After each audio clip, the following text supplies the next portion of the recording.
ప్రకాశం జిల్లా టంగుటూరు మండల పరిధిలోని తూర్పు నాయుడుపాలెంలో మంత్రి డోలా బాల వీరాంజనేయ స్వామి పర్యటించారు.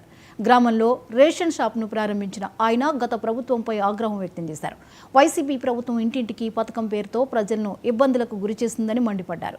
సరుకు రవాణా వాహనాలను కూడళ్లలో పెట్టి సరుకులు పనిచేశారని, దీంతో రేషన్ సరుకులు తీసుకునేందుకు గ్రామస్తులు ఇబ్బంది పడ్డారని వెల్లడించారు. కూటమి ప్రభుత్వం ప్రజల ఇబ్బందులకు చెక్ పెట్టిందని మంత్రి స్పష్టం చేశారు. ప్రభుత్వం ఒకటి కొత్తగా ఇచ్చింది సార్. మీరు రేషన్ తీసుకున్న తర్వాత క్యూఆర్ కోడ్ స్కాన్ ద్వారా కూడా మీరు మీ అభిప్రాయాల్ని దానిలో తెలియజేయచ్చు సార్. తెలియజేస్తే దానికి అనుగుణంగా గవర్నమెంట్ మార్పులు చేర్పులు అన్నీ చేస్తుంది సార్. ఈ అవకాశాన్ని ఇచ్చిన మినిస్టర్ గారికి నా ధన్యవాదాలు తెలియజేసుకుంటున్నాను సార్. ప్రభుత్వం ఒకటి కొత్తగా ఇచ్చింది సార్. మీరు రేషన్ తీసుకున్న తర్వాత క్యూఆర్ కోడ్ స్కాన్ ద్వారా కూడా మీరు మీ అభిప్రాయాల్ని దానిలో తెలియజేయచ్చు. తాండూరు సబ్ రిజిస్టర్ కార్యాలయంలో